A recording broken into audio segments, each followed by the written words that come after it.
Human being का जो teeth होता है वो 2 सेट में होते हैं। फर्स्ट है आपका temporary milk teeth and second permanent teeth.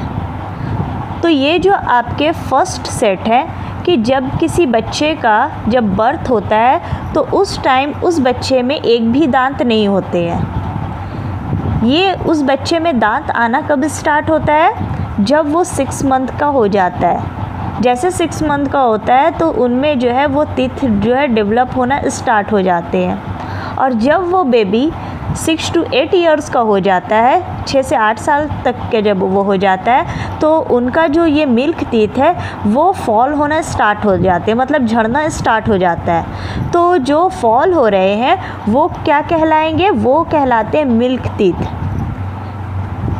उसके बाद वो जो टीथ फॉल हो जाता है, जो झड़ जाता है, उसके जगह पे नए दांत निकल आते हैं और ये फिर आपका परमानेंट रह जाता है।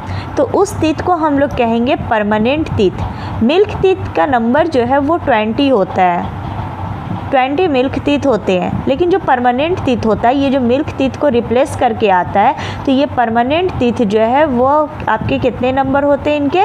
ये आपके एक एडल्ट ह्यूमन बीइंग में 32 इन नंबर होता है, 32 दांत होते हैं। अब नेक्स्ट पार्ट पे हम लोग आते हैं टंग। तो हमारे बकल कैविटी में टंग प्रेजेंट होता है। टंग जो है वो एक फ्लेशी मस्कुलर ऑर्गन है।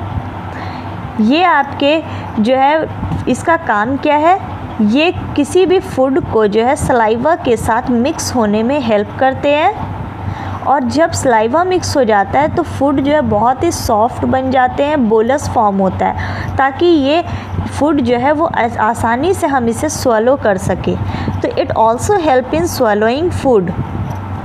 ये जो टंग है इनमें बहुत सारे आपके छोटे छोटे आपके टेस्ट बड्स प्रेजेंट होते हैं।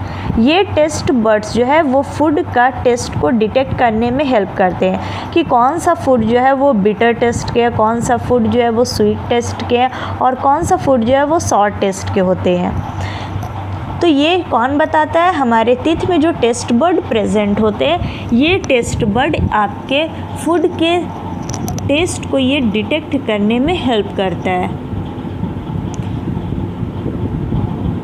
अब नेक्स्ट आइए इसोफेगस।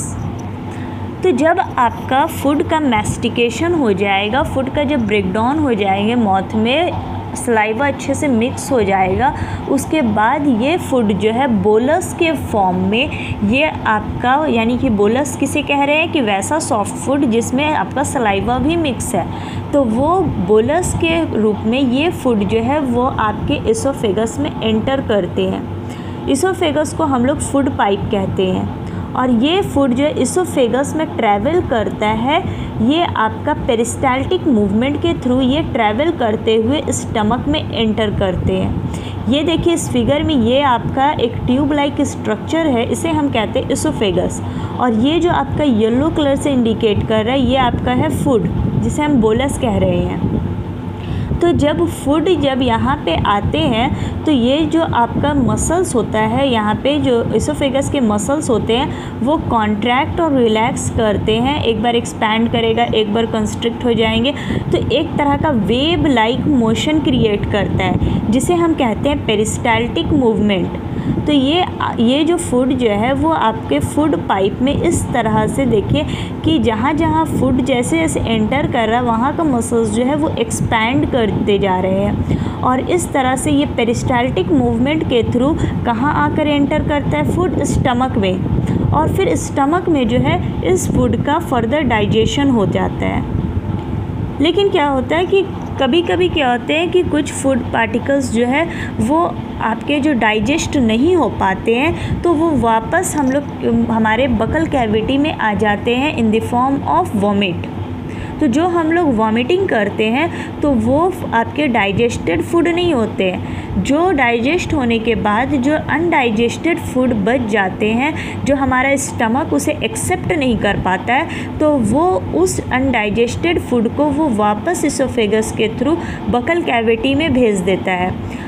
तो ये आपका किस रूप में ये बॉडी से आपके बकल कैविटी से जो आ रहा है, तो वो फूड जो है आपके अनडाइजेस्टेड फूड है और ये वॉमिट के रूप में हम लोग इसे वापस जो है वो माउथ से बाहर निकाल देते हैं। अब आइए नेक्स्ट स्टमक, यानी कि अब जो फूड है वो इसोफेगस, पहले कहाँ एंटर किया था, माउथ में, माउथ के बाद वो एंटर किया इसोफेगस में, इसोफेगस के बाद वो अब एंटर कर गए हैं स्टमक में।